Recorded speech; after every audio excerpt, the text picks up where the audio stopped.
Cook with Sushmita चॅनलला subscribe करा, त्याच्या बाजूचं बेलचं बटन दाबा, त्याच्यानंतर ऑलला सिलेक्ट करा, जेणेकरून मी नवीन व्हिडिओज अपलोड करेल त्याचं नोटिफिकेशन तुम्हाला मिळेल आणि तो तुम्ही पाहू शकाल. तर नक्की सबस्क्राईब करा. आज मी तुम्हाला औषधी काढ्याची रेसिपी शेअर करत आहे. छातीमध्ये कफ जमा होतो तो मोकळा करण्यासाठी हा काढा उपयोगी आहे.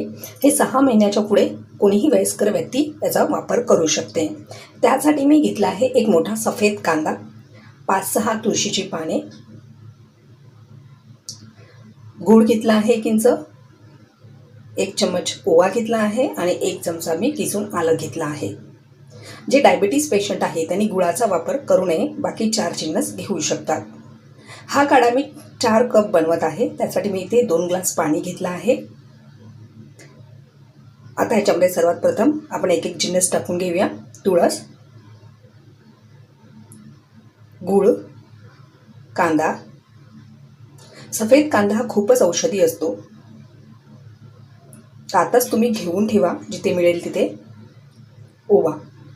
व्यवस्थितपणे चमच्याच्या साहाय्याने सर्व मिश्रण ढवळून घ्यायचे आहे आणि 5 ते 10 मिनिटं ह्याला उकळवायचे आहे. हे एक आयुर्वेदिक काढा आहे, त्याच्यामुळे ह्याचा काहीही दुष्परिणाम नाही. फक्त डायबिटीज पेशंटने गुळाचा वापर करू नये. लहान मुलांना जर तुम्ही देता म्हणजे 6 महिन्याच्या बाळांसाठी तर ड्रॉपरच्या सहाय्याने तुम्ही 4 ते 5 थेंब त्यांना द्या. थोड्या मोठ्या मुलांना तुम्ही 1 चम्मच 2 चम्मच द्या. शाळेत जाणाऱ्या मुलांना तुम्ही अर्धा कप द्या आणि मोठी लोक जे आपण आहोत ते 1 कपसुद्धा हे घेऊ शकतात. याचा काहीही दुष्परिणाम नाही. फक्त लक्षात हे असू द्या की जेव्हा तुम्ही याला काढा पियायचा आहे तेव्हाच फ्रेश करून तो घ्यायचा आहे. एकदाच बनवून तो 4 वेळा नाही घ्यायचा आहे आणि अशा प्रकारे तो गाळून घ्यायचा आहे. आता ह्या 2 ग्लासामध्ये 4 कप काढा माझा तयार झाला आहे. हा तुम्हाला कंटिन्यू 8 ते 10 दिवस घ्यायचा आहे, दिवसातून कमीत कमी 3 वेळा. तर नक्कीच हा आयुर्वेदिक उपचार तुम्ही करा. कमेंटला मला कळवा कसा तुम्हाला फायदा झाला आहे. चॅनलला सबस्क्राईब करायला विसरू नका. व्हिडिओ जास्तीत जास्त शेअर करा की सर्वांना याचा फायदा होईल.